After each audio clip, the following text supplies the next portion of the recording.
السلام علیکم ورحمۃ اللہ وبرکاتہ۔ الحمدللہ وکفی وسلام علی عبادہ الذین اصطفیٰ، اما بعد۔ محترم ناظرین، اس سے قبل بھی محرم کی فضیلت پر کچھ گفتگو میں آپ حضرات کے روبرو کر چکا ہوں۔ آج ارادہ یہ ہے کہ 10 محرم یوم عاشوراء کی فضیلت پر کچھ عرض کر دیا جائے۔ قبل اس سے کہ میں اپنی گفتگو کا آغاز کروں، آپ حضرات سے گزارش کر دینا مناسب سمجھتا ہوں کہ آپ حضرات ہمارے اس یوٹیوب چینل کو سبسکرائب کر لیں اور ویڈیو کو شیئر کریں تاکہ اسلام کے پھیلانے میں آپ کا بھی حصہ ڈل جائے۔ میرے عزیزو، اگر گفتگو کی جائے محرم کے تعلق سے تو محرم کی قرآن کریم میں اور احادیث مبارکہ میں بہت سی فضیلتیں وارد ہوئی ہیں۔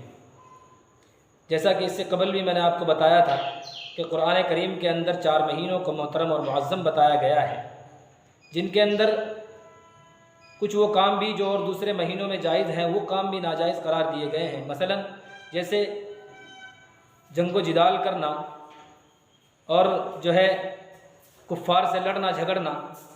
یہ جبکہ تمام مہینوں کے اندر ایک افضل عمل ہے، لیکن محرم کے مہینے میں اور اس سے جو ہے الگ 3 مہینے اور ہیں، ان مہینوں کے اندر اس کو کافر بھی برا سمجھتے تھے، اور اسلام میں بھی ان مہینوں کی عظمت اور احترام کو برقرار رکھا گیا ہے۔ یعنی کہ آپ ان مہینوں میں جنگ کے لیے نہیں نکل سکتے۔ ہاں، اگر کوئی آپ پر حملہ آور ہو تو اس کا دفاع ضرور کیا جا سکتا ہے۔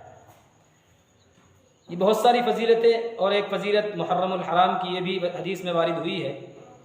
کہ رمضان المبارک کے بعد سب سے اہم تر اور سب سے فضیلت والا روزہ اگر کسی مہینے کا ہے تو محرم الحرام کا روزہ ہے۔ محرم الحرام کے آپ کسی بھی دن میں اگر روزہ رکھتے ہیں تو رمضان المبارک کے بعد سب سے زیادہ فضیلت اس روزے کی ہے۔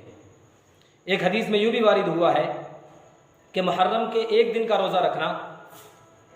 30 دن کے روزے رکھنے کے برابر ہے۔ خیر، اسی تعلق سے آج مجھے گفتگو کرنی ہے یوم عاشوراء کے متعلق کہ یوم عاشوراء 10 محرم کے دن کو کہا جاتا ہے۔ 10 محرم کا دن یہ وہ دن ہے کہ جس دن کئی سارے المناک اور کئی سارے خوش کن واقعات پیش آئے ہیں۔ اللہ کے نبی صلی اللہ علیہ وسلم نے بھی 10 محرم کی بہت ساری فضیلتیں بیان فرمائی ہیں۔ جہاں محرم کے تمام دنوں کے روزوں کی فضیلت کا ذکر ہے، وہیں یوم عاشوراء کے روزے کی فضیلت کا الگ سے ذکر کیا گیا ہے۔ پھر ایک حدیث اس بارے میں یہ بھی ہے جس کو لوگ ذکر کرتے ہیں کہ اللہ کے نبی صلی اللہ علیہ وسلم نے ارشاد فرمایا کہ یوم عاشوراء کے دن اپنے بال بچوں پر، اپنے گھر والوں پر دسترخوان کو وسیع کیا جائے، خوب ان کو کھلایا پلایا جائے۔ تو جہاں تک بات ہے کھلانے پلانے کی، تو ایک حدیث میں یہ وارد ہوا ہے کہ روزہ رکھا جائے، دوسری حدیث میں یہ ہے کہ جو ہے اس دن کھلایا پلایا جائے۔ اب دیکھیے، جب ہم دیکھتے ہیں کھلانے پلانے والی اور دسترخوان کو وسیع کرنے والی جو حدیث ہے وہ ضعیف حدیث ہے، لیکن ضعیف حدیث بھی جب چند طرق سے واقع ہوتی ہے تو وہ بھی حسن کے درجے کو پہنچ جاتی ہے۔ لیکن پھر بھی جب وہ حدیث حسن کے درجے کو پہنچ گئی ہے، لیکن پھر بھی وہ اس حدیث کی مخالفت پر ہے کہ اللہ کے نبی صلی اللہ علیہ وسلم نے ارشاد فرمایا کہ آپ یوم عاشوراء کا روزہ رکھیں۔ آپ صلی اللہ علیہ وسلم نے خود بھی اس دن کا روزہ رکھا ہے۔ آپ صلی اللہ تعالی علیہ وسلم جب مکہ سے ہجرت کر کے مدینہ منورہ کی طرف گئے تو اس وقت میں آپ صلی اللہ علیہ وسلم نے دیکھا کہ وہاں کچھ یہود جو ہیں وہ روزہ رکھتے ہیں 10 محرم کا۔ تو آپ صلی اللہ علیہ وسلم نے وجہ دریافت کی تو انہوں نے بتایا کہ آج کے دن حضرت موسیٰ علیہ السلام کو فرعونیوں سے اور فرعون سے نجات ملی تھی اور فرعون غرق ہوا تھا، اس خوشی میں ہم آج کے دن روزہ رکھتے ہیں۔ آپ صلی اللہ علیہ وسلم نے فرمایا صحابہ کرام سے کہ حضرت موسیٰ علیہ السلام کے زیادہ قریب تو ہم لوگ ہیں، اگرچہ وہ اپنے آپ کو ان کا امتی کہتے ہیں، لیکن انہوں نے ان کے دین کے اندر تبدیلیاں پیدا کر دی ہیں۔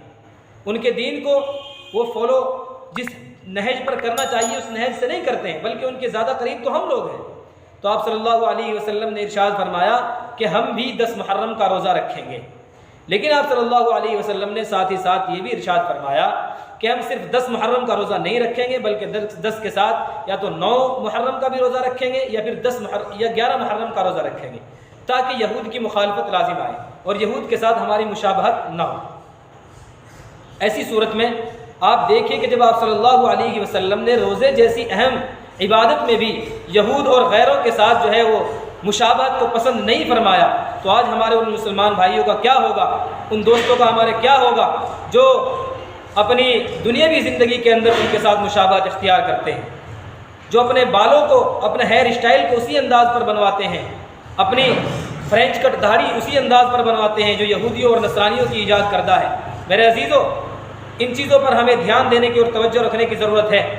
کہ کہیں ایسا نہ ہو کل قیامت کے دن اللہ کے نبی صلی اللہ علیہ وسلم ہم سے رخ پھیر کر کھڑے ہو جائیں اور منہ موڑ لیں اور ہمیں پہچاننے سے اور اپنا امتی کہنے سے انکار کر دیں۔ میرے عزیزو، اس وقت ہمارا کیا حشر ہوگا۔